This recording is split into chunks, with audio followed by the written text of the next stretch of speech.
Math. Math. Oh, definitely history. Math. Social studies. Physics. Social studies. Do you want me to elaborate? My worst subject? Science. Science. Chemistry. Could not get it. I hated math, and now I'm a math teacher for 7th graders. As a student, I always compared myself to others. I think it was less about not getting the A, but that I felt that I was not perfect. And whatever the number on the paper said, that was a reflection of who I was, and in my mind, who I was always going to be. I remember not getting things, but keeping it on the down low because smart kids got things. And I was definitely somebody that tried to avoid failure. And you can't do that for your whole life, I found. You know, failure eventually finds you. So much of success comes from what you're willing to do to get success. Failure, it's not an end point, it can be a starting point. I think hope gives people inspiration to do great things in life, and you only have hope if you feel like things can improve.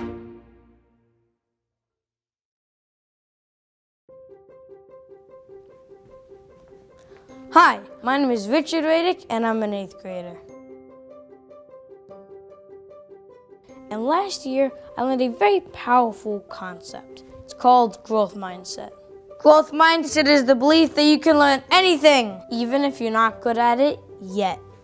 If you have a growth mindset, you look to challenge yourself in different ways and be okay with making mistakes, because that's how we all get smarter.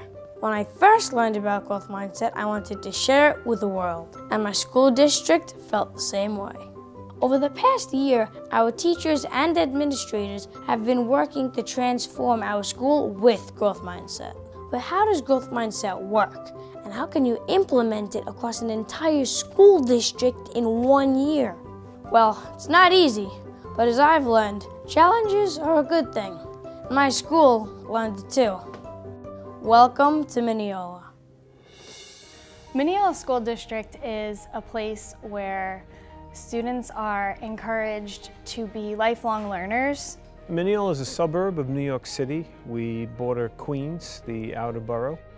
We have 3,000 students in 5 schools. By county standards, we're a diverse group. Our socioeconomic status ranges from low to high. We are really fortunate because in Mineola, the families are exceptional. The parents are supportive of teachers here, and so it makes it easier for me to reach out and help their children because they appreciate what we do. Of course, we're a big technology district. We're a member of Digital Promise. We have 5 Apple Distinguished Schools. We only have 5 schools, so that's pretty much all of them. And we've leveraged that technology to better personalize education for kids. Being in a district where we're always trying new things is really exciting. You're never bored, that's for sure. I think the world's changed. Technology has really pushed the pace of change, and school systems tend to not keep up with the pace of change. And I think you do a disservice to kids when you don't do that. So we've really made a conscious effort to meet kids where they are and push the envelope of how we teach and how they learn. There's over 300 teachers and staff here at Mineola, and every single one of them was taking on a challenge together. For our story, we're going to be following 6 of them. How would my students describe me as a teacher? Now you're putting me really on the spot. I would hope that my students would say that I am fair. My name is Carrie Ann Murphy, and this is my 4th year teaching 7th grade math at Mineola Middle School. I think they think I'm nicer than I am. A few think I'm not as nice as I think I am. I am Matt DeLuca. I'm a 5th grade math and science teacher, and this is my 22nd year of teaching. I want them to be happy here. If they're happy, then they're willing to just engage. I'm Damaris Ramirez. I've been teaching for 11 years. I guess I could be strict, but also when we're having fun, I could be goofy. You know, when we're doing good and everyone's in a good mood, you know, it's break out the moves if you have to. My name is Brian Haber. This is my 3rd year at Mineola High School. This is my 6th year teaching overall. you know, you always think, like, when you go to your deathbed, you know, or you're at your wake, and what are the people saying about you? And I always laugh. I'm like, oh, they're all going to be saying, oh, she's funny. She's funny. That's not the words I want. She moved me. She taught me everything I knew. I'm Denise Brennan. I am a second grade teacher here at Meadow Drive. I hope that my students would describe me as a very caring and loving teacher who always pushes them to do their best. I'm Lindsay Spinacki. I'm a 7th grade math teacher at the Mineola Middle School, and this is my 10th year teaching here. Okay, everybody, can I have a volunteer please read today's quote on the board? Struggle is just another word for growth. Very nice. Thanks, Brianna. Now, what I'm going to ask you to do is to think about what that quote means. And I'm going to ask you to turn and talk to your tables. Not everything is going to be easy. Sometimes you have to struggle through sometimes something, and that's when you know you have to grow. The concept of growth mindset is fairly simple. All a growth mindset is the belief that you can grow your ability and your intelligence. You know, when you first think about it, you're like, yeah, what's so big about that? Now, we believe every kid can learn, and if you work hard, you're going to learn. Obviously, it's much more involved than that. There's a methodology about growing neurons and deliberate practice that children would not know if you don't expose them to it. This year, Mineola's decided to take on the initiative of sharing the concept of growth mindset with the entire district. Yeah, I think this decision grew from the bottom up. I think several teachers really expressed an interest in the area. And can you remember when you decided to take this one idea and push it to 3,000 students at once? Yeah, when I became a convert, yes. When you speak with children that get the concept, it really is powerful. It's definitely homegrown. I could rattle off the teachers. Probably the most influential to me is Jen Machin. And if you are in the learning zone right now, you're going to brainstorm all the different things that you can do in the learning zone when you face a challenge. About 13 years ago, I was teaching struggling learners. And I noticed that they were coming to me in the beginning of the year, oftentimes with a struggle, and then just saying, I can't do it, or do it for me. I realized just encouraging them wasn't enough. And I said, you know what, there must be something going on with this. And I started to research, what can I do for these kids? So all of that brought me to the book, Mindset. I found Carol Dweck's research, which proves that if we find more strategies in order to get through our struggles, we can actually change our brains. And I started teaching that to the students, and it was working. So figuring out where the mistakes lie and where the wrong answer is and why, you just proved a lot more than just telling us what the right answer is and why. So snaps for you guys. You guys just got a lot smarter. So since that happened, I started preaching growth mindset to anybody who would listen. Well, Jen came to me with the book, and she said, you got to read this book. And of course, it wasn't on the top of my list of things to read. The first day of school last year, I found a book on my desk with no note attached to it, and there was no email. And I went, well, were we supposed to read it?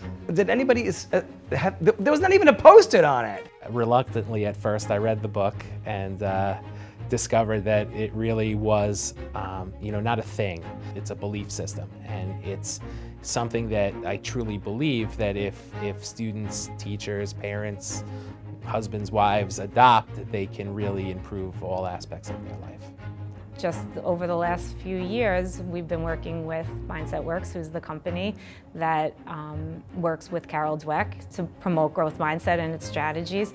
And we've partnered with them so we could bring it here in full force to Mineola. You know, some part of them probably was comfortable at the top. Oh, yeah. So I don't have to work that hard. So it's going to be very interesting to me now is if that spurs him to work harder. Mm-hmm.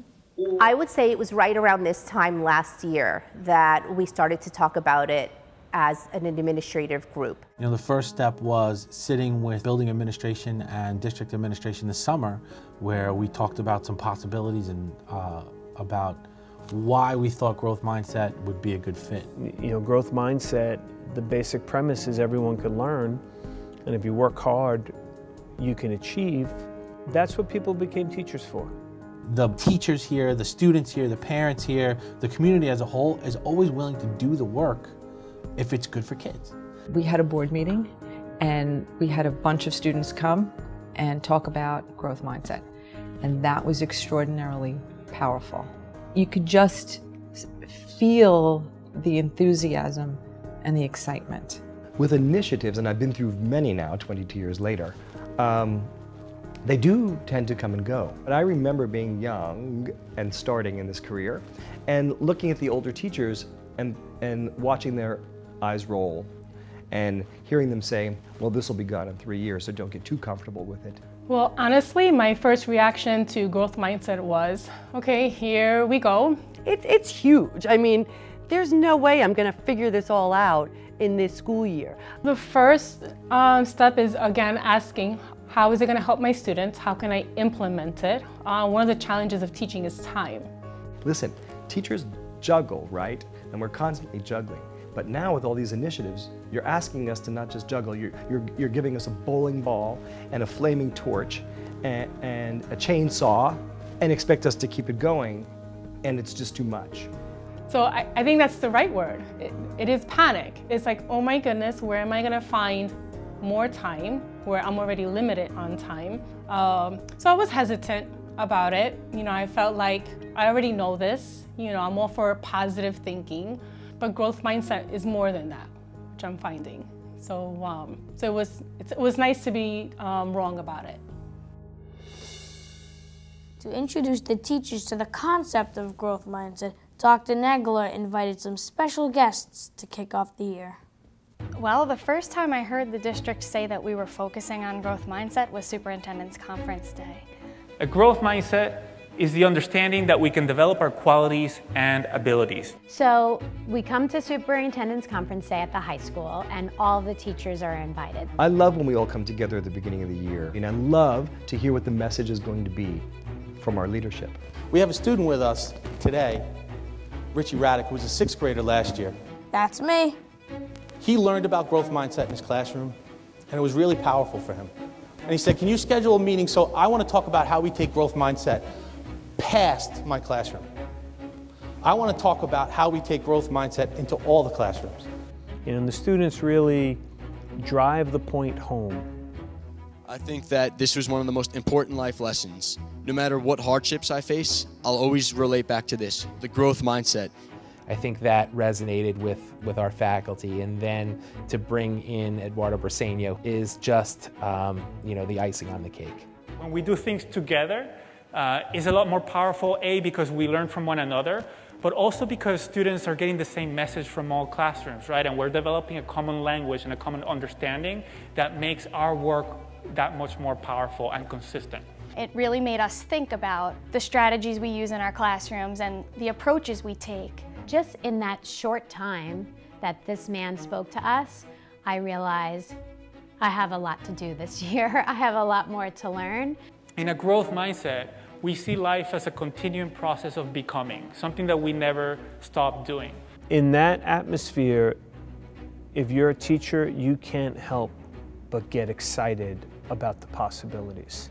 Actually, it was one of the better superintendent's conference days that we've had. Not to say that we've had bad ones, but you know, it got you excited about the year. My first reaction, of course, like, I believe in it. I think I believe in it, and this is the first time I've heard of it.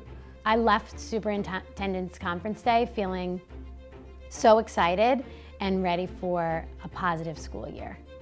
Other things that I've thought about for education was very specific to what I was going to do to approach math, but this was a general approach to life. So it wasn't just me encouraging my students to go down this path of growth mindset. I was going there too. This was going to be good for all of us. Everybody was buzzing about growth mindset, but what is growth mindset? Have a seat. A mindset is the way we think about ourselves.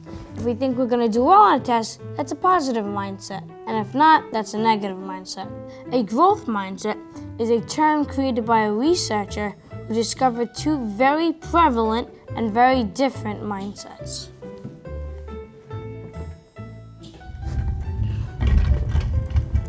If you have a fixed mindset, you believe that your talents are set. You're either naturally good at something or you're not. You believe that you're not in control of your abilities, which is a bummer.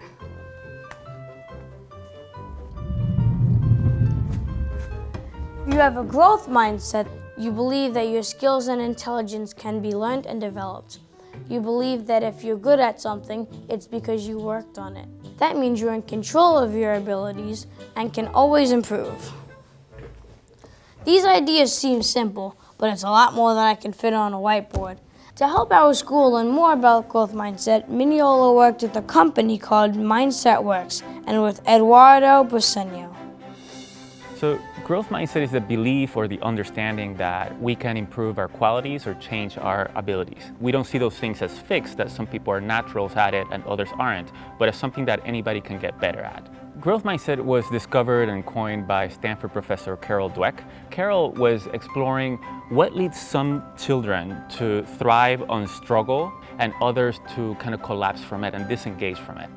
So they did a study amongst fifth graders in New York City, and they gave them a simple test. And one group of students, she tells them how smart they are when they get it right. And the other group of students, she tells them what great strategies they used. And what happens is that when we tell kids, you must be smart at this, and you were successful because you're smart, the deeper lesson that they learned is that people are either smart or not, and that's what explains whether we succeed or not. Then the children were asked, okay, we're going to do another set of puzzles now. Do you want to do an easy one or a hard one? And more than 50% of the children who were told you must be so smart chose to do the easy puzzle, versus the ones who were told you must have worked really hard. Most of them, more than 90% of them, chose to do the hard problem. Just that one piece of praise led those children to seek challenges, to not be embarrassed when they didn't do well. Then they did a third set of puzzles that was of equal difficulty to the first one. The students who were told you must have worked hard at this, they did better in the third set of puzzles than they had in the first one, versus the ones who were told you must be smart at this, they actually did worse. So they became worse problem solvers. And the only difference, the only thing we did differently with them is just told them that they were smart. And that stuck out for me, like, it was like, whew, mind blown. Think about how many times you've been called a natural, or gifted, or how many times you've thought, I'm just not good at this, or it just doesn't come naturally to me. These seem like innocent thoughts, but those are all just examples of fixed mindsets, and they can be hard to overcome. The difference between a growth mindset and a fixed mindset is, I can't do this yet. This is a statement, and this is an opportunity. We all have fixed mindsets in certain areas, and identifying it can be tricky, but it's important.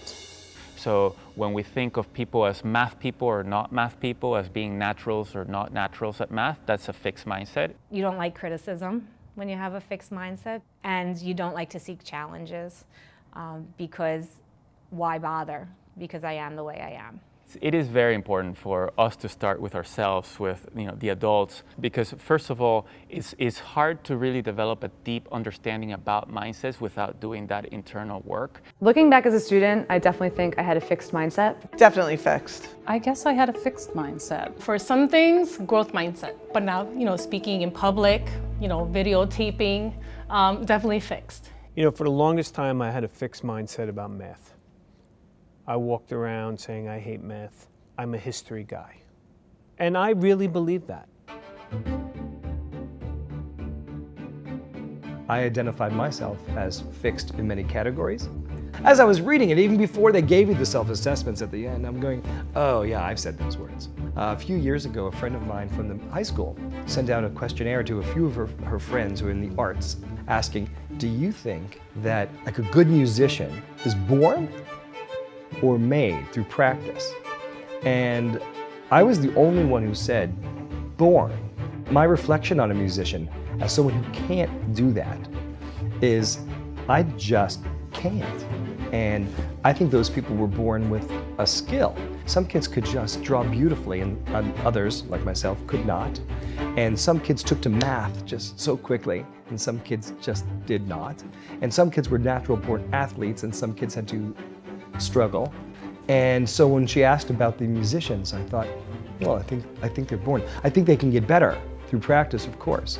But a Mozart's a Mozart. He was born with this gift. It turns out that all of her other friends, musicians all, or in the arts, wrote back and said, no, it's practice. And I thought about it and I'm a convert. I do believe it's practice. I thought teachers already knew everything, but as it turns out, they're constantly learning too. And to learn about growth mindset, they were going to school. Wait, does this mean my parents don't know everything? Any initiative that you put forth must have PD with it. Our professional development is a team of 6 instructional leaders that have created a series of workshops on the theory behind growth mindset and stress the important parts of growth mindset that we want to impart to kids. There was consistency so that every school within the district heard the same professional development. All right, we're going to jump in and get started. The theme of today's PD is being a jungle tiger. We're going to ask you, everyone in the district in this PD, to be jungle tigers and really think about growth mindset and what you could do that's taking a little bit of a risk out of your comfort zone. I'm Leisha, I'm one of Mineola's instructional leaders. I think the answer to why we just went full district is because we want equitable distribution. If we decided just to go to a handful of teachers that we knew would jump on board and do a great job and let it kind of go from there, we're doing a disservice to the other students. Why were they not able to get this? We know it's going to benefit students, so why would we not give them that option?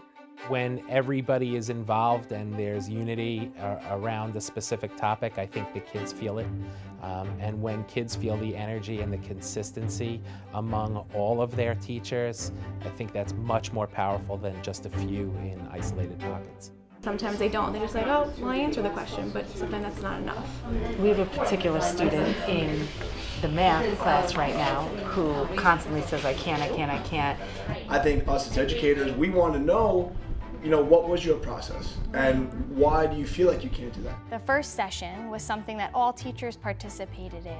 It really helped us as teachers to learn what growth mindset is and where it's seen. We really want the teachers to commit to trying this in their classroom to start this district initiative. I was pretty confident that people would like this because we all do elements of it in some way, shape, or form. If you're a teacher, in some way, shape, or form, you are trying to enable students' growth mindset. We're going to ask you to commit to something. What part of growth mindset do you want to explore a little more and go out on the edge in your classroom and with the students you work with and try? They're making a choice to take on the challenges and to go on a journey and to question their own beliefs. And that's challenging at the individual level. So it is a challenge that is very fulfilling and rewarding for people. In this case, challenge is an understatement. By now, school has begun and the year is rolling along. But trying to teach a new class of students and incorporating a new way of thinking while you're still learning it is exactly as easy as it sounds. It's not at all. People might say, oh, I'll just encourage my kids, you can do it, work harder, do your best. And that's kind of like slapping a poster on a wall. We're going beyond that. So going beyond that means really teaching our teachers and our students what it is to have a growth mindset, how to develop it, and how to use it to succeed for the rest of your life. And that's a big deal, and it's not easy. We've talked about sports and things like that and connecting having a growth mindset to other aspects besides academics. That's very true. The beginning of the year has been a learning experience for me.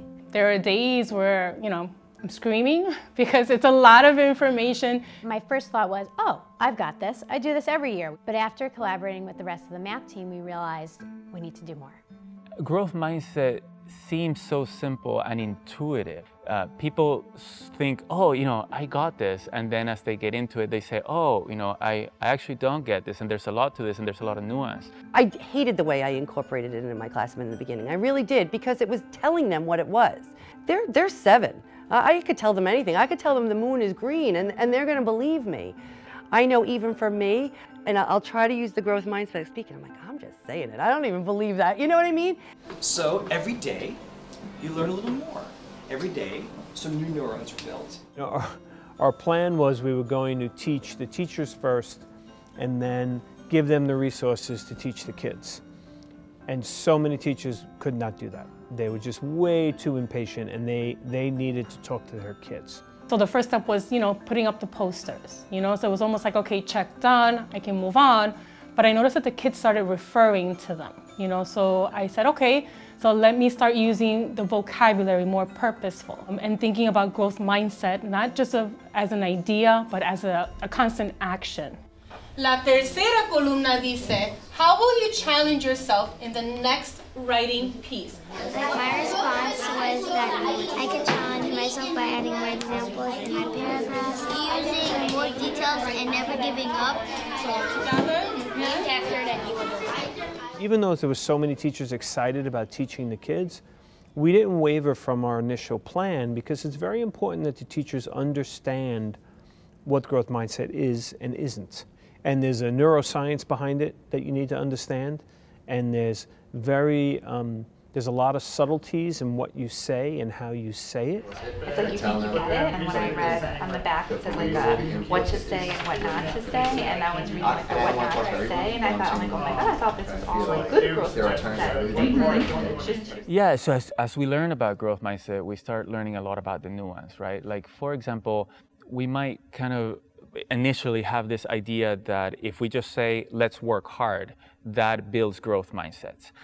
But actually, let's work hard is an ambiguous statement. It's not growth-minded or fixed-minded. If I'm in a fixed mindset and somebody tells me, let's work hard, I might interpret it as, okay, because my ability is low, I need to work harder than other people. The language that helps shift mindset is language that portrays abilities or qualities as malleable, explicitly. So we might say, let's work hard so that we can get better, right? That would be, you can't interpret that in a fixed-minded way. And it takes practice to really examine our language and figure out, am I portraying abilities as malleable or am I portraying abilities as fixed? I'm careful to not say certain things and to say them another way. I do remember thinking, I'm going to say those words. There are so many times where I'm about to say something and then I realize, okay, how can I implement growth mindset into this comment to this student?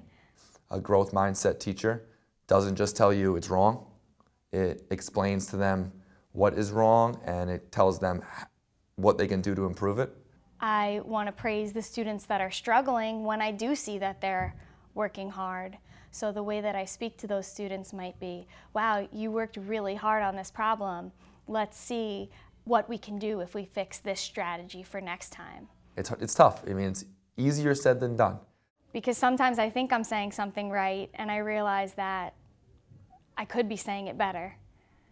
So I have to have a growth mindset about having a growth mindset.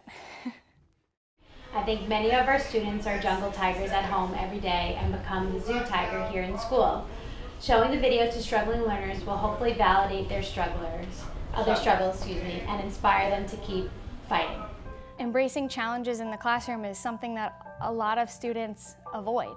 I think some students, K through 8, maybe that growth mindset wasn't always with them. They started believing math isn't my thing, or I can't do this.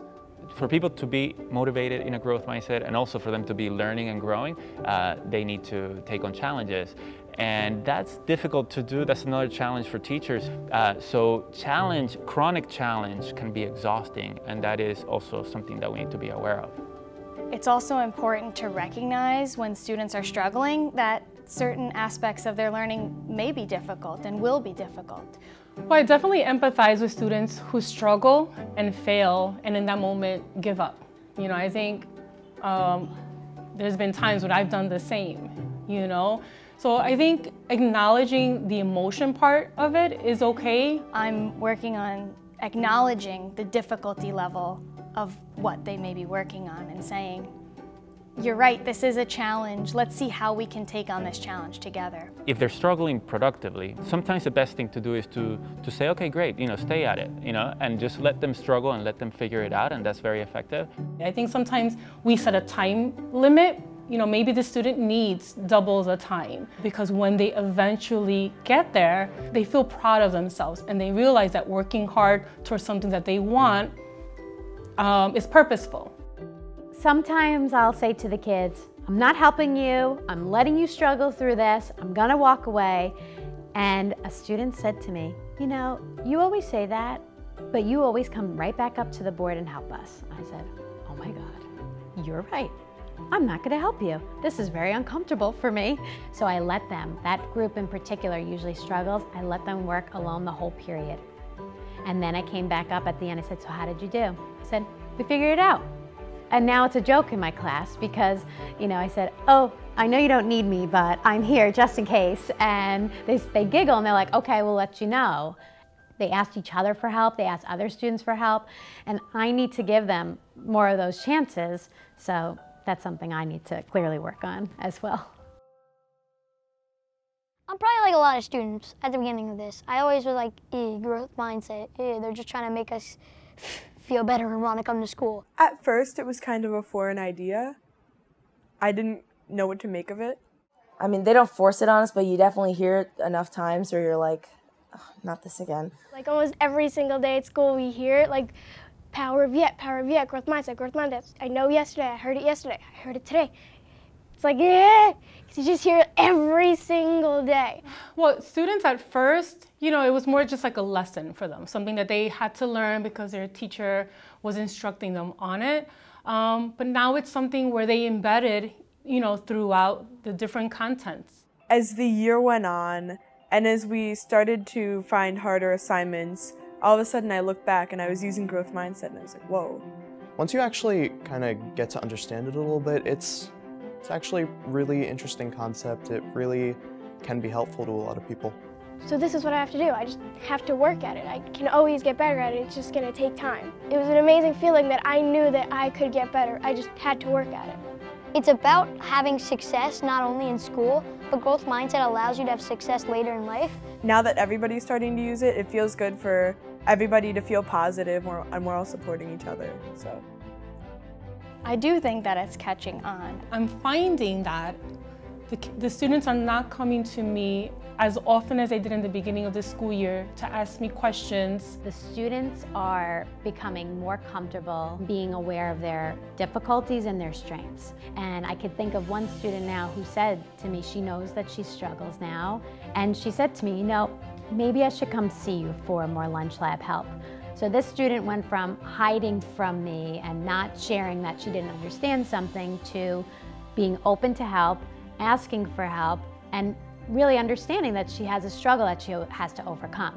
What's the measure of growth mindset increasing in students? If we start to see students challenging more difficult courses, I think that would be one of the factors that would show us that it's working.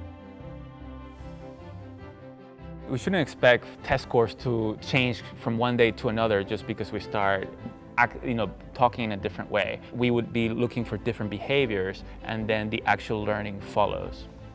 I think that you can show immediate things with growth mindset if you look for them in the classroom, if you find those moments. They haven't been using the vocabulary in class, but you could see it in their behaviors. They had done a drawing. One of the girls said to the other girls, why is yours always better than me? And I was curious to see what the answer was going to be. I thought, she's such a sweet girl, I thought she was going to say, well, yours is just as good as mine. That would be the typical response for the second grader. But she said, well, I worked really, really hard on this. The little things. But I've got about 6 or 7 kids that every day, the minute that's done, they're at my desk. They know my score. It means something to them. They are looking to grow. And they want to celebrate that small victory. Heading into the holiday break, the first round of PD was over, and the students were starting to get an understanding of growth mindset. But this was a long journey, and we're only at the beginning. So how did the teachers feel about moving into the second half of the year? For me, it's going well. I feel like I'm more positive and more pleasant, and I think that in result is engaging the students more. And I just want positivity to be, you know, the aroma of my room. I want to smell positive. For me, this is what being a teacher is all about. So I think that growth mindset is what I have always believed, but now it makes more sense. Well, I'm hoping that the students who have a set, fixed mindset begin to show more of risk-taking. And I hope by the end of the year I have more strategies, it's just more ways of incorporating growth mindset into my room without feeling like I have to dedicate all this time to growth mindset and not enough time to teaching. I'm still a work in progress on trying to get them to internalize all of it. And it's a tremendous task. I wish I knew what the end was, but I don't think there is an end. I'm failing, actually, because I'm not there yet. I'm 22 years in, and I'm still failing at this right now, and it's incredibly frustrating. I had hoped that I'd be there by now, but I'm gonna get there. Because I just can't keep walking across the hall and saying I'm still frustrated. I gotta do something about it. So, I'll let you know next time if I've made any progress, and I certainly intend to.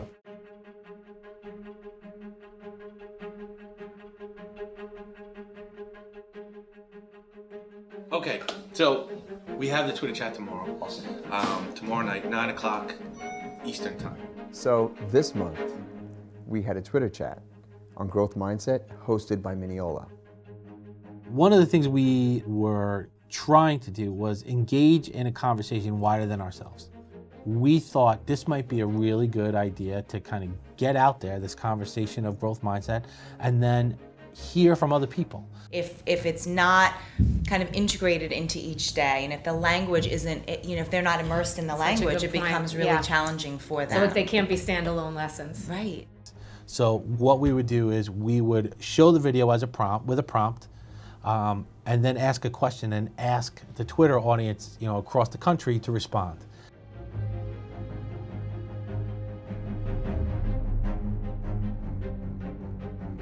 I guess the language I use has to be more of the growth mindset model. We were a little nervous because this was new to us. This here is where you'll see everyone that is responding to. And then how do we respond? It definitely was outside of our comfort zone. Write down TweetDeck. Really? You're gonna give us... Well, we had to teach Stacy how to hit the like button. I didn't even realize I had a Twitter account. You can like it, but you How can do you also... like something? The heart? I love you, Stacey. No, you're gonna type in like. I love it. I'm just I like your tweet. When we met in the morning, I was worried and I said, what if there's crickets? I was strangely nervous. I didn't expect to be. Once it started, it was really, really cool. It just took off. In fact, I was having trouble keeping up. It was overwhelming, I won't lie. The responses were coming in so quickly. I think there was an excitement. I think that people really feel that there is a need to be focusing more on effort. The sentiment was like, we need this in education. Who else would like to share something, either a success or an obstacle? Natalie, what would you like to share? Well, last night I was working on a topic that has been challenging me for a while, but I was really persistent on improving and mastering that. So I worked on that topic for half an hour, and I watched a video and I finally got it. That's awesome. You should be really proud of that. Can we just give We're a little more than halfway through the school year. Students are more self-aware of how well they're doing in my class this year compared to the last few years that I've taught. I think that the students are more accepting of not being perfect. Something that made an impact on me was when the guest speaker spoke about the difference between a learning zone and a performance zone. And what we see in top performers is that they alternate between the learning zone and the performance zone all the time. The purpose of school is to learn.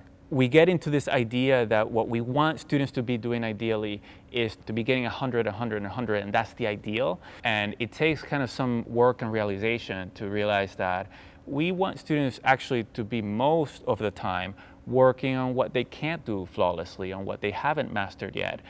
The learning zone is when we're focused on what we don't know with the objective of improvement. So it's when our goal is to improve. The performance zone is when we try to do something as best as we can, just trying to get something done, trying to execute. So in the performance zone, we focus on what we already know. We try to minimize mistakes, versus in the learning zone, we focus on what we haven't mastered yet or what we don't know. And because of that, we have to expect to make mistakes. Well, I analogize a learning zone to a high school play. I think there's so much that goes into a 3-night performance. All that practice helps us in the performance. Schools are not built like that. We can't constantly be in performance zone because kids are confused about when they can make a mistake and when they can't. So ideally, we want to be spending the vast majority of our time in schools in the learning zone, right? Every day. When I was listening to him, I realized that there are aspects of my class that is performance, performance, performance. I decided that on my front door of my classroom in the window, what I could do right there was put on a sign that says, "You are entering the learning zone," just so that the words reflect the culture that I'm trying to build in my classroom. It's like going to baseball practice. Does the other team show up at a baseball practice to play a game? Are you guys in the performance zone yet? No. So many people are so concerned about performance and what you look like, and that inhibits us from being able to learn and grow. Again, we want to give students the opportunity to engage in those behaviors, those 5 behaviors you mentioned. And also the lesson is really should give you the opportunity to give feedback to the students. Sure, so this is Growth Mindset Round 2. The first round was very, what is growth mindset? How does it apply to me? And now this is, how do I apply growth mindset to the way I plan in my classroom, and so that students can engage in behaviors that people with a growth mindset engage in. I've been focusing on celebrating mistakes in the classroom. That was one of my first goals for myself. What we're gonna do now, talking about learning from our mistakes, is I want us to open up our Day 15 exit tickets. I did grade them for all of you, so as we've done in the past, our teammates are gonna help us find our mistakes. I think that creating the environment where students feel that it's okay to make mistakes and reminding students that it's okay to struggle is huge, and helping kids realize that they can be honest about that. Jimmy, thank you. I didn't know where to put the hours to make the equation. What did you write? Can you tell us? 58 minus 10. I really tried in the beginning of the year to say, hello, welcome to math class. Math may be hard for you, but I really want you to make mistakes and to take risks. But it took me a long time to make them feel comfortable doing that.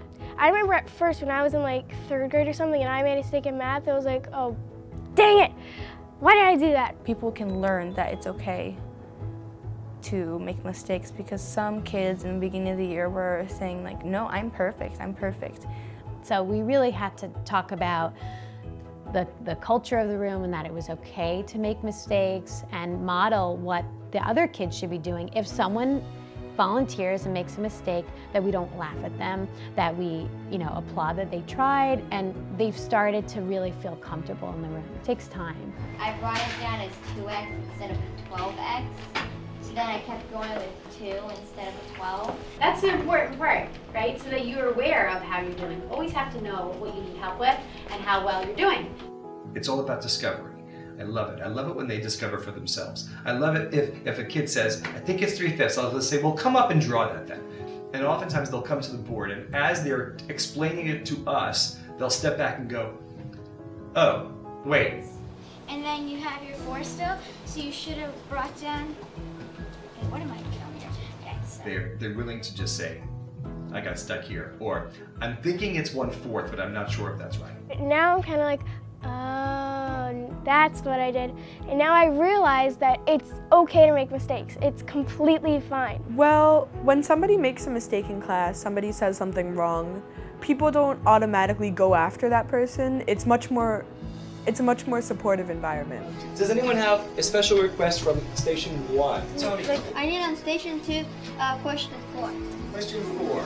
I mean, yeah, when I first raised my hand to tell my mistake, I was a little nervous because you really never know. Like, there could be a kid who says, ha ha ha, you got it wrong. Like, the environment the teachers give you is that won't happen.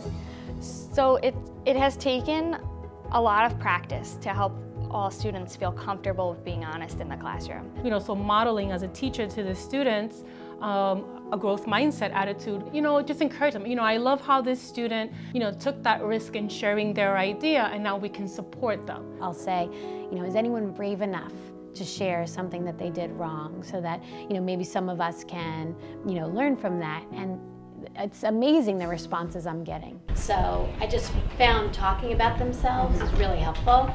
And for all the kids that participated, I felt like it was so valuable because they knew what they did wrong and they were able to express it in hopes that they'll never do it again. We've started to say, congratulations, you just got smarter. Oh, that's what you Because said. what they do is they made a mistake, they recognize the mistake, and they said what they're going to do to fix the mistake, so they just grew a neuron pathway. I think that it's important for the kids to talk about their mistakes too and just feel comfortable doing that. So I really like what you guys said about congratulations, you just got smarter. I'm going to work on that too. Thing to remember. Yeah. There was a 16 in times table for some reason, and I don't know why, but I did 12. So did you just get a little smarter? Did a neuron just grow? Congratulations. I notice that when I compliment students who are brave enough to be honest about their struggles, sometimes even more students open up about their struggles. Would anyone else like to share one of their mistakes that they can help the rest of us with? Marianne. I wrote the equation incorrectly, so instead of 12, A lot of the kids are participating and sharing mistakes, and it's just wonderful that they feel comfortable enough to do that. I failed this one, and this is what I did. I turned it 20, like where the 8th was. I turned it 21 where the 8th, and the 8th was where the 21 on me. So when a child is raising his or her hand and sharing what mistakes they've made, and actually excited about doing that, it makes me feel like I'm doing something right. I know that I can always, that it's not the end of the world when I make a mistake. It makes the classroom a very good atmosphere. And that's part of cultivating the environment where students feel that it is okay to share their mistakes, and where students are helping each other be okay with making those mistakes and helping each other to learn from those mistakes. It feels great to be able to participate without judgment. We never focus on how many we got wrong, just what did we get wrong and why. So no, I swear they don't, I mean that's not the best thing to say, but they don't care that they got it wrong. I think they care about why they got it wrong, and I think that's important. And that's what it always should have been. It shouldn't be, well, I got a 10 out of 20. It should have been like, well, wait a minute, I did this strategy all wrong on these. No wonder I got it wrong. Let me try it again. And they don't get embarrassed anymore. They know, they understand that part, that this will be a learning opportunity. They realize that it's okay not to be perfect. And the only way to get smarter is to challenge yourself and learn from your mistakes. And I'm trying to remind them of that. And if their actions are showing that they're okay with making mistakes, then I know that some of what I'm saying is getting to them. When I first learned about growth mindset, I was sitting in Miss Machin and Miss Dernan's room. Long before the whole school was buzzing about growth mindset, the students in their room were buzzing about neurons. I'm curious as to know the people who chose to work this weekend. Why did you choose to do that? I didn't do a lot of minutes at the past 2 weeks in a row, so I decided to step up on here. And I'm glad that you did, and you definitely did that. Here you go. Lucas, 2 times today. You get to make that. Oh, our neurons are our mascots, absolutely. So in the beginning of every year, what we do is we teach brain plasticity to the kids. Before we even use the term growth mindset, we teach them what neurons are and how neuron connections happen. Jen Machen was one of the earliest teachers who became interested in growth mindset. She reached out to us and said, hey, I really want to develop a growth mindset classroom. You know, can you help me? And we said, yes, we can support you and we can learn from you and we can collaborate and create things together. I learned so much from her, including the word yet. Like, she's the one who first started using the word yet in her classroom when her students were struggling to help them remember, you know, I might not be able to do this yet, but I can get better at it. What are you going to do when you face a challenge? What are you going to do? My favorite saying is, what are you going to do about it? Now that you know what a growth mindset is, it's your choice to grow, and it's your choice not to. So these are all of the skills that we want to start focusing on. We want you to focus on how to show deliberate practice and hopefully show success before you leave us today. One major aspect of growth mindset is being able to accept that you don't know something and look for help. So we've initiated this concept of ask the expert. As soon as you cross your name off one of those strands, you can get an expert sign because you're an expert in that strand. So once a teacher does a formative assessment, we can kind of determine who the experts in that concept that we're measuring is. Once we find that those experts, we use them to teach other kids who are maybe not there yet. You can put 6 on the outside. Doing that empowers the student who does understand the concept, but it also lets a student who's not there yet accept that and then work toward being there. So if somebody's struggling and or if your name is up there and you're struggling, go and find an expert in order to help you get through the challenge. And the best part is once they learn something, some of the weaker kids especially, if they feel comfortable, I always encourage them, go help somebody else. So what type of mistake did you make on this question? Was it a careless error, a conceptual error, or like you didn't know what to do? Because you did 6 plus 3 here. So what do you think it is? Yeah. And it just starts, trickling like a little domino effect. Other kids stand up, help other students. And we always talk about it. How do you feel after this experience? Sometimes you're the master or you're the teacher, and sometimes you're the student. It's okay to ask for help, and it's okay, definitely okay for you to help other students. So it's a beautiful thing to see in the classroom. Oh, and one thing I should have mentioned about our superintendent, Dr. Negler. He likes to make education videos for us, but he really likes to dress up in crazy costumes. You see what I mean? And Dr. Negler has a favorite saying about students and education. You have to know what you don't know. We have to know what we don't know. When we know what we don't know, we know what to improve, you know? Now I do. I often say kids need to know what they don't know. And what I mean by that is you can't get better at something if you don't know what you're not good at.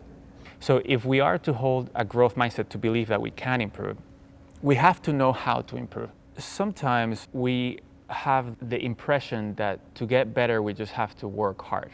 But actually, hard work comes in a few different flavors. We can work hard trying to execute something as best as we can, doing something we know how to do well, trying to minimize mistakes. And that's very different than hard work at trying to do something that we haven't done before, trying to figure out something new. And it is the second type of hard work that leads to improvement. So, how good are you at typing? Most of us do it every single day, but have you gotten any better at it recently? Probably not. To improve a skill, we need to focus on improving. That doesn't mean just doing it over and over. It means finding out what our weaknesses are and finding ways to practice just those parts. It also means having help or feedback to guide us. This isn't just practice, this is deliberate practice. Deliberate practice was coined and discovered by Professor Anders Ericsson at Florida State University. First of all, it involves setting very specific goals. So it's not like I want to become a better swimmer. It's like today I'm going to work on my backstroke at a particular speed. It involves repetition and adjustments. So trying an approach, seeing how it works, and then tweaking an approach and engaging in that cycle. And ideally, it involves feedback from a coach or a teacher who can guide us along the way. If we do deliberately practice something long enough and struggle through it and persevere, then we will reach our goal at the end, and we become smarter as a result of it. So now we have to see what level we're on. I think we're well beyond 4. All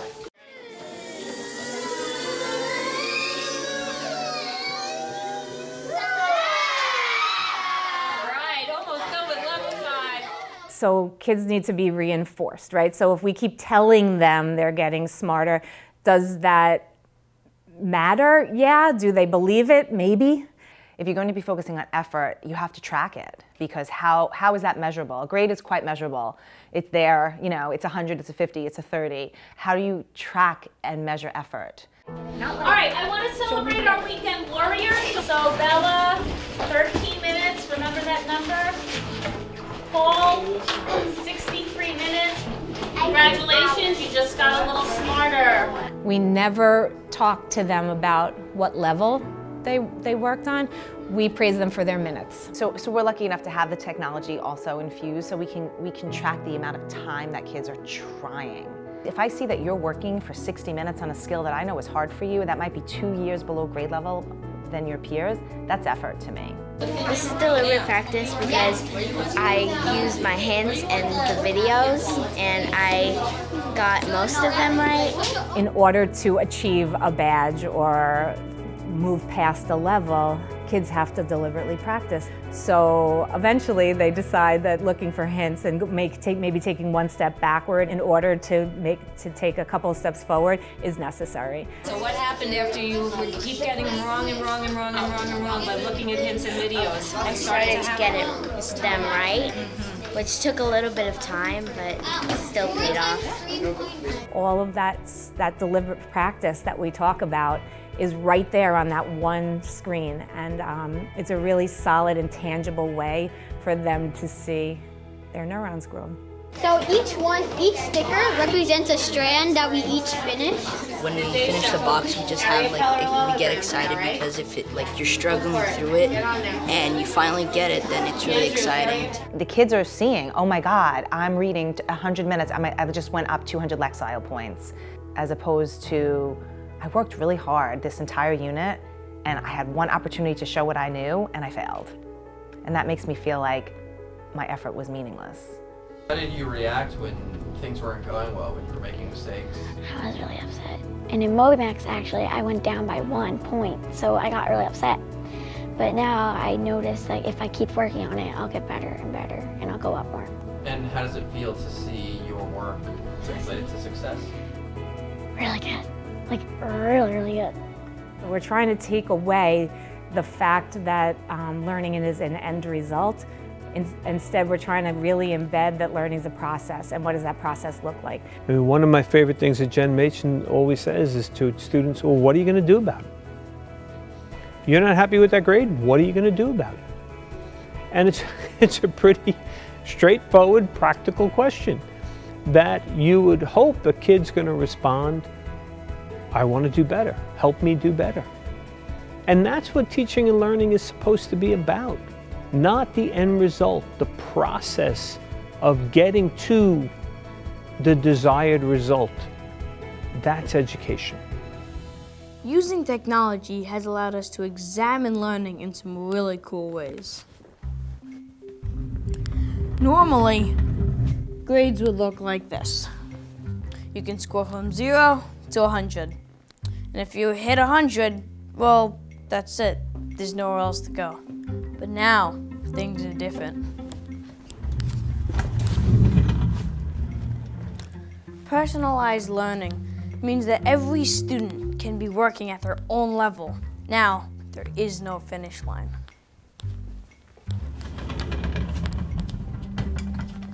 And as you will see, growth mindset has also changed the way we talk about our grades and progress. But the biggest change is that students are part of the conversation. So we're going to start class like we typically do the last several weeks. Is we're talking about how you're doing on content. And do you remember giving me a number that you wanted to attain? Yeah. A score? So I'm going to give this back to you, and I want to be able to see that you know exactly where you should be working. Before I learned growth mindset, I would get a 65 on my tests, and I would be very discouraged because I knew that I could do better, but I wasn't doing better. I think mainly the reason was because I was too focused on the score than actually learning some things. I show my kids their data all the time. I'll say, look, you knew that you were struggling. I said, but look at you now. Look at you now. You're at 4.8. You caught up a grade and a half. And there's no denying data. They can see it for themselves. So I'd like us now to open up our goal from yesterday's homework. I'd like you to think about what you did last night to achieve that goal. All year we had been focusing on students' individual goals. If you did not achieve your goal last night, what are you going to do about it tonight? How are you going to help yourself be successful and achieve that goal and give yourself a second chance? By having them look at the skills that they've been improving upon and the skills that they still need to work on, the students and I can work together to help them achieve those goals that they've set for themselves. Try to master 2 boxes each night. Yeah. Wow, that's going to take a lot of effort. But you've done it before, you can do it again. Yeah. Keep it up. All right, keep those conversations going, everybody. So that can be a challenge to help students feel successful in their goal setting and to also help students set goals that are realistic but challenging. What is your goal for the next 5 days? How do you see it? 2 bucks.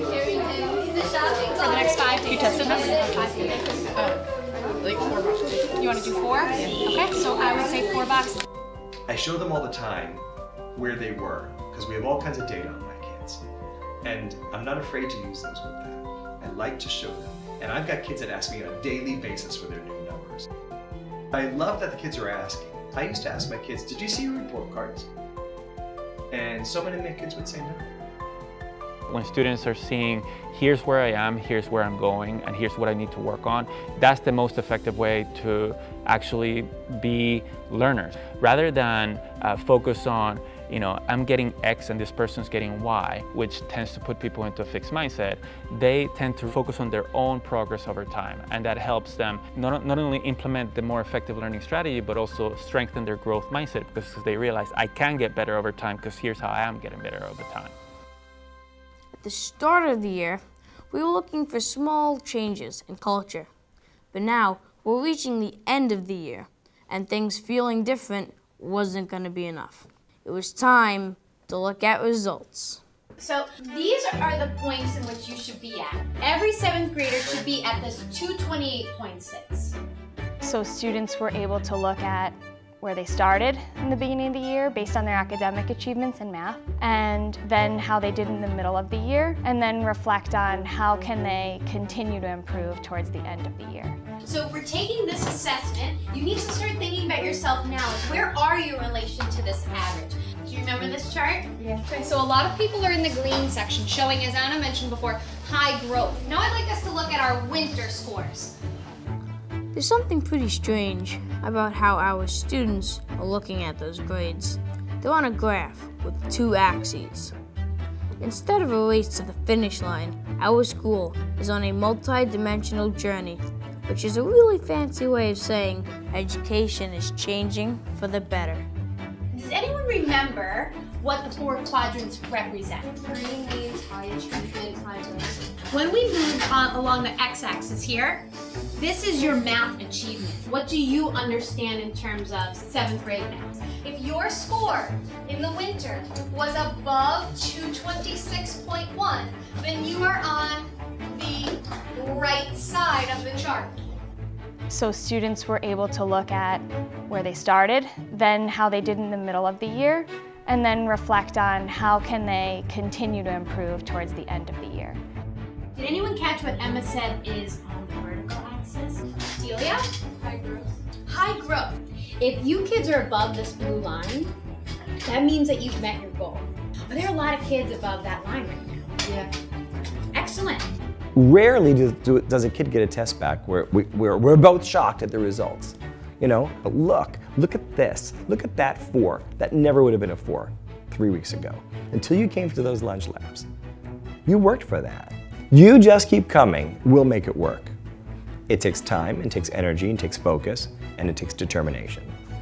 And really, all those words are just, it takes a growth mindset. Now we've reached the end of the year, and it's time to look at our results. After all, this was an experiment. We weren't sure what was going to happen, so what things worked and what things did we learn along the way? So at the end of year one, we would expect to see progress. More teachers having grappled with the ideas of growth mindset, with the practices that lead adults and students to be effective learners, and as a result of that, for students to be behaving differently and to have made progress, accelerated academic achievement. It does feel successful. My kids feel loved. I think my students feel encouraged. I think it became a little contagious. I think some of them really took it to heart this year, and that's a pleasure to watch them feel the success they were feeling. We needed everyone on board, and our teachers rose to the challenge and jumped on board and challenged our students, and our students have met those challenges. If you give some well-intentioned people the wherewithal to put it in practice, you're going to get interesting things. The vast majority of the stuff will work. Some won't, but even the stuff that doesn't work, you're going to learn from it. I was proud of the district the way they rolled something out because they put their money where their mouth was. Kids are hearing the same message over and over from not just one teacher, but they're hearing it in their English class and their science class, their math class, etc. Teachers going across the hall like, hey, I heard you talking about this, and I heard them snapping instead of clapping about neurons. People just are catching on and saying, what are you doing over here? What's working over here? I feel like people have embraced this work. They have engaged in deep self-reflection. They have experimented with new practices. It's not like we tried something outrageous. It's not like we came in and blew up the whole system. We came in, we just added a layer of thinking, of mindfulness to our jobs, and encouraged our students to bring some mindfulness to theirs. Why would you become a teacher and not want your kids to do well?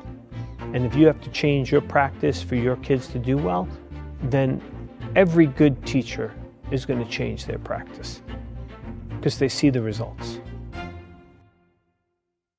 I want to reflect on our year together. Can you reflect on anything that you remember struggling with? Sometimes people have like fixed mindsets where they're not really in the learning zones. Like you need to get smarter and build norms. We're very fortunate that we were able as a community and as a district to invest more in the learning zone and understand that good teaching and good practice will beget good results. And we're seeing that. Our data is showing our results are improving, kids are growing, and we directly attribute that to not emphasizing the performance aspect, but emphasizing the learning aspect. I watched my NWEA scores very carefully as my kids are taking that math test. For the most part, the kids were surpassing their goals. From all the different data sources that I have found that growth mindset has impacted their achievement tremendously. I have one particular child in mind. She worked so hard this year. I wrote in the comments that, to her mom, it was just so nice for me to personally witness those light bulb moments. I saw them. And I know that was her effort. It was hard to measure a single point in time where their mindsets changed. For some students, it came at times where they felt successful in a math topic. For other students, it came at a time where they struggled in something and realized that with struggle, they have the opportunity to grow. I started having one-on-one conferences with my students just to talk about their efforts and if they're doing the best they can. And believe it or not, a lot of the kids admittedly would admit, I'm not doing everything I should be doing. And them admitting that kind of has them take ownership of their work. And you can see as the year went on, the kids took more ownership, their grades went up, their efforts increased. I think for some kids it's been absolutely life-changing. You hear it in their voices, you see it in their body language, you hear their conversations with their peers. When kids realize their effort is being noticed, they try harder. I think it went very well. I think there's still work to do. Oh yeah, we're gonna probably double down on the amount of energy we put to the language. We're going to speak more about deliberate practice. We're going to speak more about goal setting. I hope it just grows exponentially. I don't want people to sit there and hear growth mindset next year and say, ugh, that was so 2017. What's next? We're looking forward to continuing the initiative and not, we don't want to jump on to the next thing, but we want to dive even deeper. And that's really what growth mindset's all about. It's bigger than just the definition. It's not about what they got wrong, it's about what they got wrong and why, and how can they learn from that. You know, I was making the corrections for the students on their work, on their math exit tickets, on their writing, and I felt that that's all I was doing, just correcting. So getting them to do it for themselves and reflecting, for me, that's what I'm most proud of. I also, if I'd done it over, would have, you know, that whole beginning thing and the posters and telling everybody I was a growth mindset, that was a colossal waste of time. You know, I just didn't need it. I'd rather put their work up on the board. You know, that's as much more of a growth mindset than a poster that says, you know, whatever, your future is yours. Or it's not as easy as just encouraging them to put yet at the end of their sentence. I have to help them to believe it. Everything doesn't have to sound positive. Everything has to sound realistic, and everything has to sound believable, and everything has to be true. I mean, I know every couple years education changes their mentality behind what's the philosophy of the year, and I think this is one that we can hold on to for a long time, you know? Most of us aren't very comfortable with having a performance review.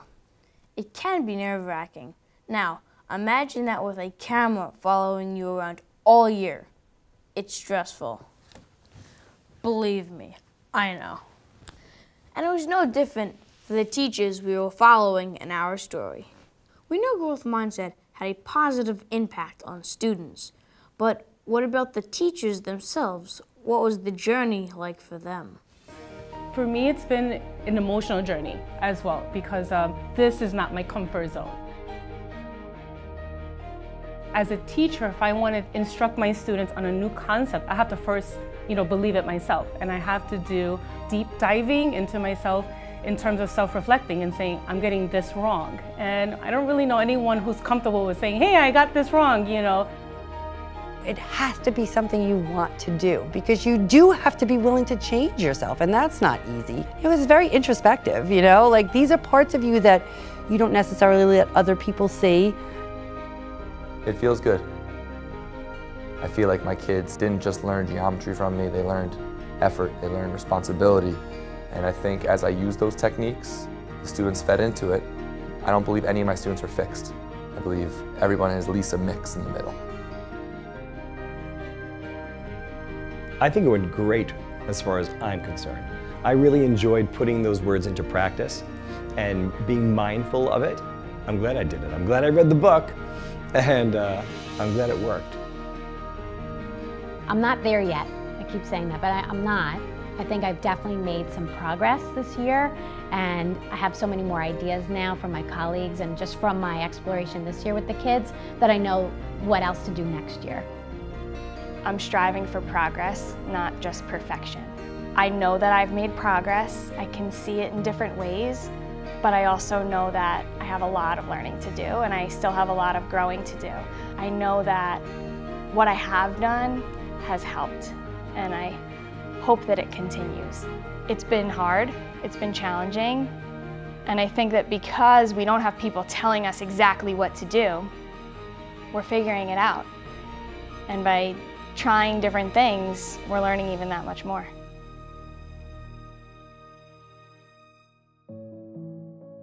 I'm happy I took part in this. I can absolutely say, looking back on it, that it was a very, very positive experience for me. And I would hope so for my students. They're not going to leave here saying, Mrs. Brennan is the greatest growth mindset teacher. And I don't know that I want them to do. I just want that to be a normal part of their experience. I'd want them to say, she challenged me, but she was fair, and she taught me, you know, why I got it wrong, not, you know, just that I got it wrong. I guess those are the things that make me realize that, okay, they're getting this. I am doing an okay job with growth mindset. Do you remember in our very first meeting, I asked you how students would describe you as a teacher? I don't. Did I say funny? They're all gonna be saying, oh, she's funny, she's funny. Those aren't the words I want. She moved me, she taught me everything I knew. You said, I want them to say that she taught me everything I know. And so, at the end of the year, you're saying, yeah, they're saying I'm funny and cool, but I wish they took from me that effort leads to growth, which is a really cool distinction in the answer you gave from 9 months ago. I know I've grown. I can't exactly tell you how, but I know I've done things differently than I ever have in the past. I did it because I thought it would make me a better teacher, and I think it did. The end of any school year is exciting, but this year we had something extra to celebrate. Mineola had transformed its culture with a year-long focus on growth mindset. But why did it work here? When we talked to Eduardo Briseño and we talked to some of the experts out there, there was no model for what we were trying to do. I think one of the things Mineola is good at is embracing something new and then, figuring it out as you go. The truth is we embrace change probably faster than any other district. I kind of always think jump in the deep end of the pool. When a group of collective, good-intentioned people see something that we think will be good for children, will create a good experience for children, will create a lifelong understanding for children, I think it's not crazy to pursue that. It requires energy, it requires momentum, it requires a tremendous amount of work. We're going to keep doing the pushing the envelope because we know it's working for kids. And why do all of our teachers embrace it? Because they see it's working for kids. We're doing things that aren't supposed to happen. We have a 31% free and reduced lunch. 49% of our kids are in a minority group. But our advanced Regents diploma rate is equivalent to our high wealth districts. That's not supposed to happen. We beguile what typically happens in a district with our demographics and our wealth index. We overachieve. That's because we have great teachers embracing different ways of teaching and learning.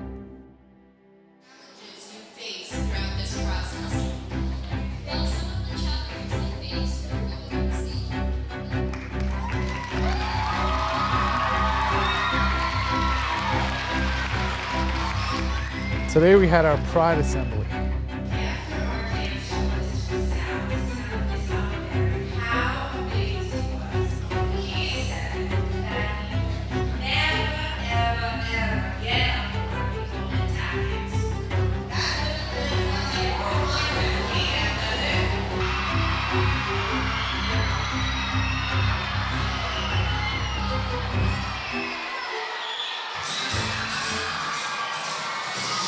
And we did a flash mob for our students.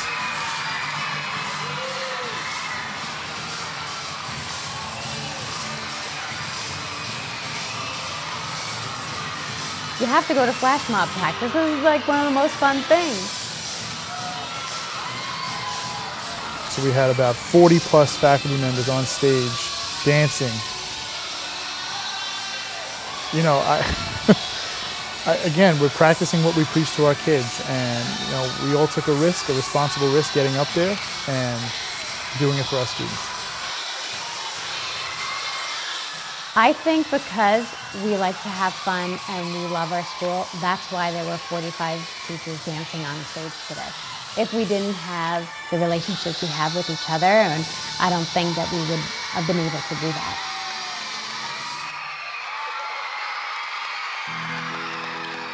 In order for there to be magic in a school, I think everyone needs to work together. I think the magic is having a school board and Dr. Nagler who have vision. We have an incredibly supportive parent base. I just think it's maybe having a common goal. A community of teachers that really want to learn new things and try new things. I think the students just have, not a belief because it's true, but the understanding that the teachers care about them. This is something we believe in. And when you have a group of people that believe in the same thing, then I think you're going to get good results. Growth mindset is something that is intertwined with everything else we believe in as teachers. We define everything by a test score that may not be good. And if we want a well-rounded, productive citizen in our world, then we have a lot more to do than work on test scores.